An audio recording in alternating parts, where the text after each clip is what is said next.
నమస్తే. అది మనతో పాటు మాట్లాడడానికి సభా ప్రాంగణం కేసీఆర్ గారి ప్రజాశీర్వాద సభా ప్రాంగణంలో బీఆర్ఎస్ సోషల్ మీడియా వారియర్ ఖుషి గారు ఉన్నారు. సో చెప్పండి, ఎలా ఉంది మొత్తానికంటే ఏర్పాట్లు ఎలా ఉన్నాయి, ఏమంటారు? మొత్తం జీవన్ రెడ్డి గారు అయితే మొత్తానికి రాబోతున్నారు. బీఆర్ఎస్ కాంగ్రెస్ 40 సంవత్సరాల కాంగ్రెస్ రాజకీయ జీవితాన్ని కాంగ్రెస్ ను తృణప్రాయంగా వదిలేసి బీఆర్ఎస్ లకు రాబోతున్నారు, ఏమంటారు? ఎంత నమ్మకం ఉంటే మళ్ళీ కేసీఆర్ గారి దగ్గరికి వస్తున్నారు. ఎందుకంటే కాంగ్రెస్ పార్టీలో పెద్ద వయసు ఉన్న వాళ్లకు ఇప్పుడున్న ప్రస్తుత ముఖ్యమంత్రి ఆయన విలువయట్లేడు, ఎట్లా పడితే అట్లా మాట్లాడుతాడు. ఒకటి జీవన్ రెడ్డి గారిని తొక్కుకుంటా అందరినీ తన్నుకుంటా పైకెక్కుతానంటే ఎవరు చేయరు కదా, ఆత్మాభిమానం గల వ్యక్తి. కాబట్టి కేసీఆర్ దగ్గర ఉంటే బాగుంటది. కేసీఆర్ తోటి కలిసి నేను కూడా పనిచేసి, తన వెనుక ఎంతో మంది ఉన్నారు కాంగ్రెస్ సీనియర్ కార్యకర్తలతో ఆయన పనిచేసిండు కదా, అంత మంది వ్యక్తులతోటి ఈరోజు ఆయన జాయిన్ అవుతున్నారు. కేసీఆర్ గారి సమక్షంలో కండువా కప్పుకుంటారు.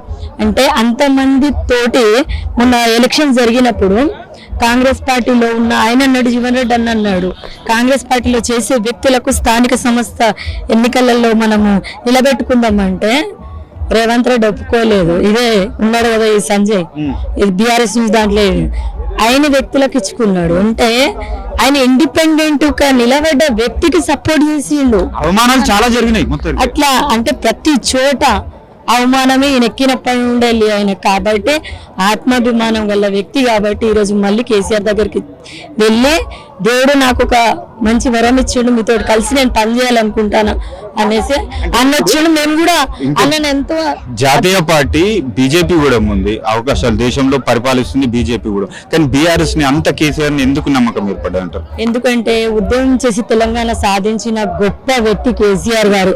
తెలంగాణ బిడ్డలను 10 సంవత్సరాల పాటు కడుపులో పెట్టుకొని కన్న తండ్రిలాగా చూసుకున్నారు. అడగకుండా అమ్మాయిని అన్నం పెట్టదు, అడగకుండానే ఎన్ని అద్భుతమైన పథకాలను ఇచ్చిండు. ఈయన ఇచ్చిన 6 గ్యారెంటీలు 420 హామీలు అనేసి అమలు గాని హామీలు ఇచ్చి బస్సు ఒకటి ఫ్రీగా పెట్టిండు.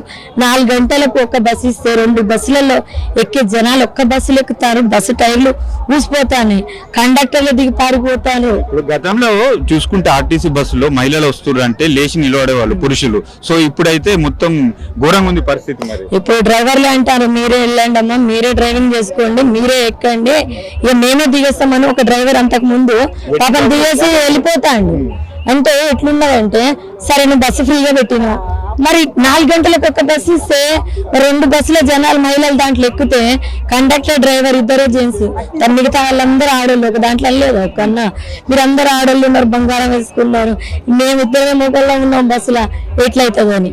అంటే ఇప్పుడు ఒకటి మహిళలకు ఫ్రీ బస్ అని చెప్పినావు నువ్వు, మరి జెంట్స్ దగ్గర నువ్వు పర్సనల్ నుంచి వెళ్ళి డబుల్ ఛార్జీలు చేస్తాను కదా. మొన్న అన్నారు కదా అన్న, పొన్నమన్నా ఎవరు ఏమన్నాడు, 10,000 కోట్ల రూపాయల ఆదాయం కలిగింది మహిళలకట. మరి మొగల జేబుల నుంచి వెళ్ళి పైసలు అధిక సంఖ్యలో వసూలు చేసి ఎక్కడ పోతాను పైసలు? అంతే కదా. అంటే మహిళల పర్సు నుంచి వెళ్ళి తీయకుండా మొగల జేబుల కన్నాలు పెడతాను. మీరు మొత్తానికంటే ఫ్రీ బస్ వ్యతిరేకిస్తారు? అవును కదా. మరి మాకు అంతకుముందు బాగుండే, ఫ్రీ బస్ కాకపోయినప్పుడు మేము చెయ్యి ఎత్తితే బస్సు ఆపేది, మేము టికెట్ తీసుకునేది. 20-30 రూపాయలకు ఆ ఫ్రీ బస్ ఎందుకు? మా అంటే 15-20 అవుతాయి లోకల్లా. ఇంకోటి, ఆ ఫ్రీ బస్ వల్ల 33 డిస్టిక్లలో ఉన్న మహిళలకు ఏమైనా లాభం ఉందా? పొద్దున్న లేసి వాళ్ళు పొలం పనులకు వెళ్తారు, వాళ్ళు బస్సులు ఎక్కుతారు పొద్దున్న లేసి? ఏ సంవత్సరానికో, ఏ నెలకో, ఏ 6 నెలలకో అట్లా వెళ్తారు వాళ్ళు, రెగ్యులర్ గా వెళ్ళరు కదా. ఏదో వాళ్ళకి 2500 ఇచ్చి 4000 పెన్షన్ చేసి, ఆ తులం బంగారం అన్నాడు అవి ఇచ్చి, అమ్మాయిలకు స్కూటీలు అన్నాడు అవి ఇచ్చి, అంటే నువ్వు ఇచ్చిన 6 గ్యారెంటీలు 420 హామీలు అమలు చేస్తే మంచిగా ఉండు. అంతేగాని పాపం మహిళలే అంటారు కదా, మాకు ఫ్రీ బస్ వల్ల లాభం ఏంది? మేము పొద్దున్న పొలాలలో పని చేసుకుంటాం, పొద్దున్న సాయంత్రం మేము బస్సులు ఎక్కుతామా? నాకు 2000 ఇస్తే బాగుండదు, 2500, 4000 పెన్షన్ చేస్తే బాగుండదు.